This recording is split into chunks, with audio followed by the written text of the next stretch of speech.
بسم اللہ الرحمن الرحیم نحمدہ ونصلی علی رسولہ الکریم اما بعد۔ اللہ نے عجیب بنایا ہے انسان کو، کسی کے اندر کوئی دھن سوار ہے، کسی کے اندر کوئی دھن سوار ہے۔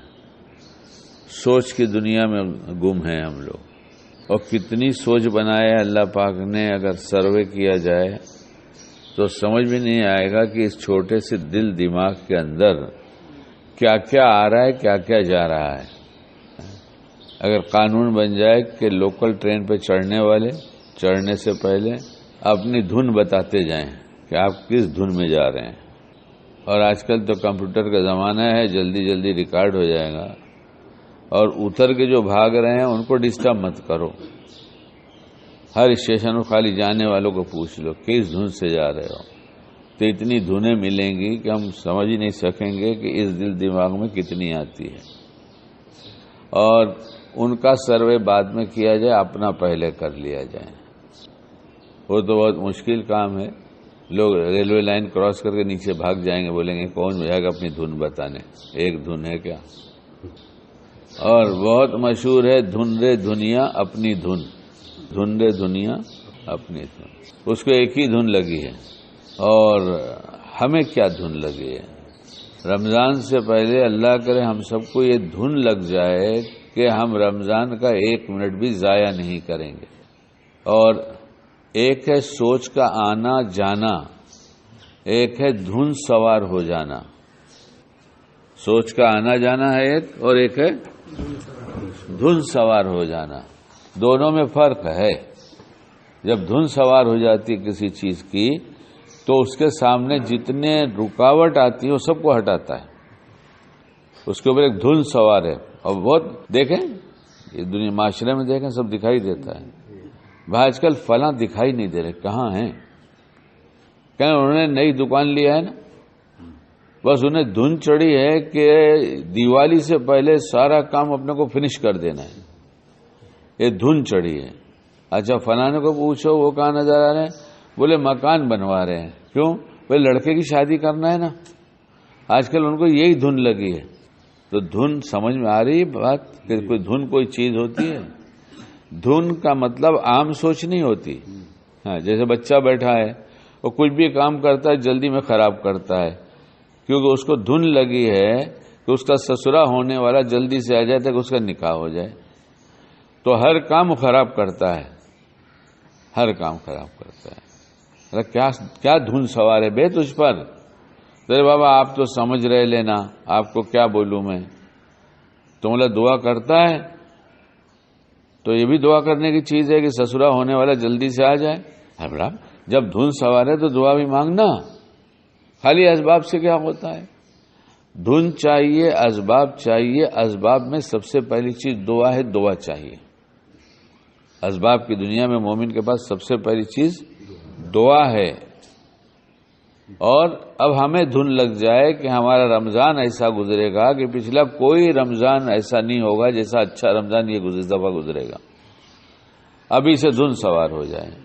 تو کون کون سا کام ہے جسے شیطان ٹال رہا ہے؟ یہ ذرا بعد میں کر لینا، کل کر لینا، یہ پھر کر لینا، ابھی تو ٹائم ہے، آج تو شعبان کی اتنی تاریخ ہے، ابھی تو کئی دن باقی ہیں۔ یہ سب ٹال مٹول شیطان کرتا ہے، لیکن جب دھن سوار ہو جاتی ہے آدمی کو تو سب کو ہٹاتا ہے، بولا نہیں کچھ نہیں، مجھے تو رمضان میں بیکار کام یا ضروری اور انتہائی ضروری کام کرنا ہے، باقی سب چھوڑ دینا ہے۔ چھوڑ دینا مطلب ایک تو یہ کہ اپنی ضروریات سے رمضان سے پہلے سب فارغ ہو جانا ہے، کہ یہ کام سب کر کے فارغ ہو جاؤ۔ ذہنی طور پر ہمیں ابھی سے ایسی دھن لگ جائے کون کون سے کام ہیں جو رمضان میں پیش آ سکتے ہیں، رمضان میں کرنا، اسے ابھی کرو، اسے ابھی کرو، یہ ابھی کرو ابھی کرو ابھی کرو، اس قدر سوار ہو جائے کہ کوئی کام رمضان کے لیے باقی نہ رہ جائے، الا یہ کہ وہ رمضان ہی میں کیا جاتا ہو اور ضروری ہو۔ تو پھر اب اس کی تدبیر میں سب سے پہلی دعا کہ اللہ تعالیٰ رمضان ہم کو اتنا اچھا گزارنے کی توفیق دے دیجئے کہ رمضان سے جو چیز چاہا جاتا ہے ہمیں کامل اور اکمل طور پر حاصل ہو جائے۔ اور یہی چاہا جاتا ہے کہ اللہ مل جائے. رمضان کا بدلہ کیا ہے؟ اللہ مل جائے. اللہ سے اچھا کوئی نہیں ہے، کوئی بھی نہیں. جب کوئی اچھا مل جاتا ہے تو اس کے مقابلے میں محبت ضرور ہوگی، کم ہوگی، تو اس کی طرف متوجہ کم ہوں گے. جس سے زیادہ ہوگی اور اچھا لگے ادھر زیادہ متوجہ ہوں گے. تو اس لیے اگر اچھا مل جائے تو متوجہ رہیں گے، جب ملا ہی نہیں تو متوجہ کہاں سے رہیں گے؟ اور ملا کیوں نہیں کہ ہمیں پا جانے کی ہماری نیت ہی نہیں تھی. ہمیں تو روزہ رکھنا تھا، تو روزہ تو رکھا ہی جائے گا. روزہ کھانے پینے کے لیے نہ منع کیا جاتا ہے، نہ بہت کرنے کو کہا جاتا ہے. روزہ ضروریات زندگی، جسم کی قوت باقی رہے، یہ تو ضروری چیزوں میں ہے. لیکن سب سے زیادہ مشقت میں عورتیں بھی، اور سب سے زیادہ جلدی کھانا ہمارا رمضان میں ہی ہوتا ہے، کیونکہ اتنی ڈشز ہیں، یہ بھی کھانا ہے، وہ بھی کھانا ہے، وہ بھی کھانا ہے. تو جب سب کھانا ہے تو جلدی کھائیں گے، ورنہ تو ابھی جماعت کھڑی ہو جائے گی. تو اس کی کیا ضرورت ہے؟ غیر رمضان میں 11 مہینے اتنا نہیں کھائے تھے تو کچھ کمزوری آ گئی تھی. شکیل بھائی تم ایسے ہی بولا کرتے ہو، غیر رمضان میں تو دن بھر کھاتے تھے، اور رمضان میں تو خالی مغرب بعد ہی کھانا ہے، اس لیے نہیں کھائیں گے تو کیا کریں گے؟ تم نہیں کھاتے تو تمہاری عادت نہیں ہے، تو ہم تو کھائیں گے ہی. تو کھائیں گے صرف نہیں ہوتا، کھائیں گے سامان لائیں گے، پھر اس کو صبح سے لے کے شام تک بنانے کی فکر کریں گے. پھر شیطان یاد دلائے گا آج فلاں چیز بن رہی ہے، آج فلاں چیز بن رہی ہے. اچھے انداز میں دھوکہ دے گا، فلاں دوست کو بلا لو، فلاں کو بلا لو، افطار میں بہت ثواب ملتا ہے. افطار میں تو بہت ثواب ملتا ہے. ایک کھجور بھیج دو ان کے گھر، 10 کلو، آدمی گنتی کر لو جتنے آدمی ہیں، کہہ دو بھیا دیکھو سب سے پہلے کھجور میں نے بھیجا ہے، اس لیے میری کھجور سے افطار کرنا تو بڑی مہربانی ہوگی. میرے سے پہلے تو کسی نے بھیجا نہیں ہوگا، میں نے تمہارے رجب میں کھجور بھیج دیا تھا، تو مجھے تم سے محبت ہے اور لالچ بھی ہمیں ہے. تو یہ تدبیریں تو نہیں ہیں نا زندگی میں. نورانی دھوکے کتاب میں کتنے لکھے ہیں، وہ کتاب پھر نکالی ہے علامہ شارانی رحمۃ اللہ علیہ کی، میں تعداد پھر سے پڑھ لوں. 20,000 لکھا ہوا ہے. 20,000 نورانی دھوکے ہیں، 20,000 نورانی دھوکے ہیں. اور بہت نور ہے نا ہمارے پاس کہ سب سمجھ میں آ جائے گا. زیادہ کھا لینا کمال کی بات نہیں، زیادہ تو ہاتھی بھی کھاتا ہے، جانور بھی کھاتے ہیں. ایک مرید نے آ کر حضرت نانوتوی رحمۃ اللہ سے کہا کہ آج شہر میں ایک سادھو آیا ہے اور اس نے دکھایا لوگوں کے منہ میں کتنا کھاتا ہوں. حضرت اتنا کھاتا ہے، اتنا کھایا، اتنا کھایا کہ آپ سے مقابلہ ہو جاتا کھانے میں تو آپ ہار جاتے. مرید ہیں، طرح طرح کے ہیں. کہ دیکھو کہا بیوقوف، تجھے یہ کیوں نہیں سمجھ میں آیا کہ نہ کھانے کا مقابلہ ہوتا تو حضرت جیت جاتے. تو نورانی دھوکے بہت ہیں، بہت دھوکے ہیں. ایسے پیار سے اتنے اچھے انداز میں ایسا اچھا عمل کراتا ہے کہ آدمی سمجھتا ہے کہ ہم تو بہت ہیں ماشاء اللہ، ہمارے دسترخوان تو اتنے مہمان ہوتے ہیں. ہم اللہ کے دسترخوان کے مہمان بنے کہ نہیں بنے، پہلے یہ فکر ہونی چاہیے. کس کام کو کرتے وقت کیا چھوٹ رہا ہے اس کا دھیان ہونا چاہیے. اور شیطان ہمارے ساتھ لگا ہے، کچھ کرنے جائیں گے تو وہ کم میں لگا دے گا، زیادہ سے محروم رکھے گا. ابھی نماز کا وقت ہوتا ہے فجر کا، شور مچاتا ہوا آتا ہوں، کون رہ گیا چلو رے نماز کے لیے، تو لوگ اپنی دعائیں بیٹھ کے پوری کرتے رہتے ہیں. کچھ سمجھ میں بات نہیں آتی کہ تکبیر اولیٰ کے ساتھ نماز پڑھنا افضل ہے یا تمہارا دعا کا پڑھنا افضل ہے. اس وقت دعا تو بہت اچھی چیز ہے، لیکن وہ دعا میں لگے رہتے ہیں. اور میں کہتا ہوں، نکل آتا ہوں کہ بھائی چلو چلو، شور مچاتا ہوں. کل کوئی دھیرے سے بول رہا تھا تم لوگ میں سے، ہم نے کہا ایسے نہیں سنیں گے، کہ زور سے بولو. تو زور سے شور مچایا، چلو چلو چلو. مگر اس کے باوجود بھی دیکھتا ہوں کہ کتاب میں لگے رہتے ہیں. بہت اچھی چیز ہے کتاب، ہم بھی دعا پڑھ کر آتے ہیں، لیکن بہت سی دعائیں چھوڑ کر آتے ہیں. کہ مسجد میں جلدی جانا، تکبیر اولیٰ کا اہتمام کرنا. پھر جب جلدی آدمی جاتا ہے تو راستے کی دعائیں بھولتا ہے، وہ راستے کی دعا کا اہتمام نہیں ہوتا۔ جو دعائیں راستے کی بتائی گئی ہیں، مطلب اس وقت اللہ کو اس انداز سے پکارنے میں جو کچھ ملے گا وہ گھر پر بیٹھ کے پڑھنے میں نہیں ملے گا۔ کیوں راستے کی کیوں طے کی گئی؟ بھائی بازار کی دعا تو بازار میں پڑھیں گے تو بھی نفع ہوگا، اور اگر وہی دعا گھر میں بھی بیٹھ کے پڑھ لیں گے تو بھی نفع ہوگا۔ لیکن بازار کا جو نفع ہوتا ہے کہ نفع ہو نقصان نہ ہو، مال لوٹے نہیں بچ جائے، خراب چیز نہ خریدیں اچھی خرید کے آئیں، کوئی ہمیں دھوکہ نہ دے سکے، تو گھر پر بیٹھ کے پڑھنے پر ان الفاظ کے پڑھنے پر نیکیاں تو ملیں گی، لیکن بازار کا منافع نہیں ملے گا۔ اس لیے جس دعا کو وقت کے ساتھ جوڑا ہے وہ اس وقت پڑھنا چاہیے، اور جب دعا کا اہتمام کرتا ہے تو شیطان کہتا ہے ذرا یہ دعا بھی پڑھ لو، ابھی تو اتنے منٹ باقی ہیں، اور گھڑی دکھا ابھی تو اتنے منٹ باقی ہیں۔ پھر جب آخر کے 2-3 منٹ رہ جائیں گے تو ایسا غافل کرے گا، ارے اب ارے آیا اور بھگدڑ مچی، اب گھر سے نکلے اور بھاگے، اب راستے کی دعا کب پڑھیں گے؟ اب تو ٹائم ہی نہیں رہا نا۔ تکبیر اولا الگ چھڑوایا، اور اہتمام کس کا کرایا؟ دعا کا۔ کس کا اہتمام کرایا؟ دعا کا اہتمام کرایا۔ یہ ہے نورانی دھوکے۔ اس لیے ضروری ہے کہ ہم اپنے بارے میں طے کریں۔ بہت دوسرے کے بارے میں اتنا چرچا ہے کہ پوچھو مت، اپنے بارے میں کوئی چرچا نہیں۔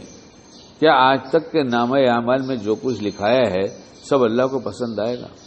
ایک ہی چیز اگر دیکھ لو جو بہت کل بھی شاید بیان ہوا تھا یا پرسوں بیان ہوا تھا، کہ 2 چیزیں ایسی ہیں جس کی وجہ سے خاص طور پر ہر گناہ ایسا ہے جس سے اللہ نہیں ملتا، بلکہ ملنے والے اعمال کے ساتھ ساتھ بیچ میں ایرر بن جاتا ہے، رکاوٹ بن جاتا ہے ہر گناہ، لیکن خاص طور سے حب جاہ اور حب مال، یہ 2 چیزیں ایسی ہیں کہ جلدی سے نکلتی نہیں دل میں۔ مشائخ لکھتے ہیں کتابوں میں کہ یہ سب سے آخر میں دل سے نکلتی۔ ہمیں کبھی فکر ہوتی ہے کہ ہمارے اندر آنا ہے کہ نہیں ہے، ہم ہیں کہ نہیں ہیں؟ جب یہ نکلے گی تو چھوٹے بن جائیں گے اپنی نگاہ میں۔ جب اپنی نگاہ میں چھوٹے بن جائیں گے تو شکایت نہیں ہوگی، لوگوں سے شکوہ نہیں ہوگا، انہوں نے ایسا کیا ایسا کیا۔ میں شاید جمعہ کے بیان تھا کہ ابا مر جائیں تو شوق کتنے دن؟ 3 دن۔ اماں مر جائیں تو بھی 3 دن، بیوی مر جائے تو بھی 3 دن، بچہ مر جائے تو 3 دن۔ لیکن ایک شوق ایسا ہوتا ہے کہ 10 سال پہلے کسی نے ہم کو کچھ کہا تھا، ہماری چاہت پوری نہیں ہوئی تھی، ہمارا اکرام ان کے دروازے پر اچھی طرح سے نہیں ہوا تھا، جیسی خاطر بات کرنی چاہیے تھی ویسی انہوں نے نہیں کیا تھا۔ یہ 10 سال پرانے گھاؤ کا ماتم 10 سال ہو گیا کرتے ہوئے۔ تلاوت بھی ہے، تسبیح بھی ہے، تہجد بھی ہے، لیکن ارے خدا ملا کہ نہیں ملا؟ اس اسباب میں رہ کر اللہ ملا کہ نہیں ملا یہ ضروری ہے نا، کہ 10 دکانیں اور 10 پہ گراہک نظر آئے، شام کو نقصان ملے تو پھر اسی دکان سے کیا فائدہ؟ اور جب تک ہم اپنی فکر میں نہیں لگیں، اپنے ظاہری اعمال کو دیکھ کر مطمئن ہو جانا یہ لٹ جانا ہے۔ اپنے ظاہری اعمال کے کرتے ہوئے ہے مجھے ابھی اللہ نہیں ملا، کوئی چیز رکاوٹ کی ہے کیا؟ اور اللہ کی قسم نماز اتنی بڑی نعمت اللہ نے دیا ہے کہ تم کو سمجھ میں آئے نہ آئے، تم مسجد جب میرے گھر میں آؤ تو تم دیکھ لو میں تم کو کتنا ملا، جتنی میری یاد تم کو ہم اتنا مل گئے۔ یعنی 5 وقت مختلف اوقات میں سے مختلف مشاغل سے نکال کر اپنے گھر میں بلایا اور کہا تم اس کو دیکھ لو کہ ہم تم کو کتنا ملے۔ اللہ ایسا مہربان ہے کہ ہم تمہاری بات کسی کو بتائیں گے نہیں، لوگوں میں بھرم بنا ہوا ہے کہ تم نیک ہو، ہم تمہاری اس بھرم کو بھی نہیں ختم کریں گے، لوگوں کے بھرم کو بھی نہیں ختم کریں گے، لیکن اپنے آپ کو دیکھو تو صحیح کہ تم نیک ہو، تمہارا دل صاف ستھرا ہے، تمہارے دل میں تو مخلوق رہتی ہے، تم تو 10 سال سے ماتم کر رہے ہو کہ میرے اکرام میں کمی کیا۔ شہاب الدین مرحوم مر گئے، اللہ مغفرت فرمائے، ہم سب کی کرے، پوری امت کی کرے۔ ایک دن ہنس کے کہنے لگے کہ کیا کرے، تکلف کا ایسا زمانہ ہے اور وہ آتا نہیں مجھ کو۔ ہم نے کہا یہ تو اچھی بات ہے نا، اس میں کیا پریشان ہونے کی بات ہے، تکلف نہ کرنا یہ اچھی بات ہے۔ کہنے لگے وہ ایک صاحب آئے، ظہر کی نماز یہاں پڑھا مرغی محلے میں، اور میرے ساتھ ہوٹل تک چلے آئے۔ تو میں نے کہا بھائی کھانے کا وقت ہے، کھانا کھا لو۔ تو انہوں نے کہا نہیں کھائیں گے، کھانا نہیں کھائیں گے، ابھی نہیں کھانا ہے۔ تو کہا تو پھر ٹھیک ہے، پھر جاؤ۔ چلے گئے تو پھر مجھے خبر آئی کہ وہ کہتے پھر رہے ہیں کہ بہت بد اخلاق آدمی ہیں، کھانا نہیں کھلایا۔ تو اب میرے جیسا کوئی سوال کرنے والا رہا ہوگا، پوچھا تک نہیں؟ کہ وہ ایک دکھ یہ کہ پوچھا تک نہیں، اور دوسرا دکھ آگے سن لو، نہیں پوچھا تو تھا مگر ایک ہی دفعہ کہا تھا، کم سے کم 3 دفعہ کہتے تو کھاتا نا۔ سنا، اب یہ گھاؤ لے کے گھوم رہے ہیں، ہمارا اکرام کم ہوا تو یہ شوق منا رہے ہیں۔ کیا منا رہے ہیں؟ اور برسوں سے شوق منا رہے ہیں، تہجد پڑھتے ہیں، تلاوت کرتے ہیں، نفلیں پڑھتے ہیں، روزہ رکھتے ہیں، زکوٰۃ دیتے ہیں، لیکن یہ جو شوق ہے نا اسی کا نام کینہ ہے۔ یہ جو شوق منا رہے ہیں نا، جب ان کی یاد آئی تو گھاؤ ہرا ہو گیا۔ ارے نکال ڈالو نا، اللہ ہمیں بھی توفیق دے، نکال ڈالو، بھول جاؤ نا کیا ہوا، جو کچھ ہوا ہماری اصلاح کے لیے ہوا۔ جب اپنے بنانے کی فکر ہوگی تو سب سمجھ میں آئے گا، اور جب دوسروں کے بارے میں ہوگی تو دن بھر دوسروں کا چرچا ہوگا، اور زبان خاموش رہے گی، دل دماغ چرچے میں مشغول رہے گا، اور یہ بات اللہ کو پتہ ہے، یہ بات اللہ کو پتہ ہے کیونکہ اسی سے معاملہ ہے۔ اس لیے رمضان آنے سے پہلے بھی آ ہی گیا ہے، ہم اپنے ضروری کاموں میں اپنی سوچ دیکھ لیں، اپنا دل دیکھ لیں، اپنے اعمال کی غفلت دیکھ لیں کہ کن کن اعمال میں کتنی غفلت ہے، اور جو ضروری چیز حاصل کرنے کی ہے اس کے لیے دعا شروع کر لیں، صدقہ کر دیں، اور جو چیزیں بچنے کی ہیں جس سے رمضان خراب ہو جائے گا، روزہ پھٹ جائے گا، اور دنیا بھی دیکھے گی روزے دار ہیں، اور لیکن دنیا کے روزے دار کہنے سے ہم روزے داروں میں ہمارا شمار نہیں، ہمارا روزہ تو پھٹ گیا، اللہ حفاظت فرمائے۔ اس لیے بہت فکر کی ضرورت ہے، ایک دھن لگ جائے کہ ہمیں تو اس دفعہ کا رمضان مخلوق سے علیحدہ رہ کر اور دل و دماغ کو بھی مخلوق سے فارغ کر کے گزارنا ہے، اللہ کی یاد کے ساتھ۔ جتنا موقع ملے ہر وقت قرآن، ہر وقت قرآن، ہر وقت قرآن، اور جو کام ہو سکتا ہے جلدی جلدی کر کے ختم کیا جائے۔ جو رمضان میں ضروری اور کام نظر آتا ہو، شیطان ضروری بتاتا ہو، تو اسے سوچ لینا چاہیے ضروری ہے یا غیر ضروری ہے، یا ضروری بھی ہے تو کیا ٹالا جا سکتا ہے کیا؟ اگر ہم کو دھن لگی تو انشاءاللہ رمضان اچھا گزر جائے گا۔ اللہ ہم سب کو کہنے سے زیادہ عمل کی توفیق عطا فرمائے۔ اے نبی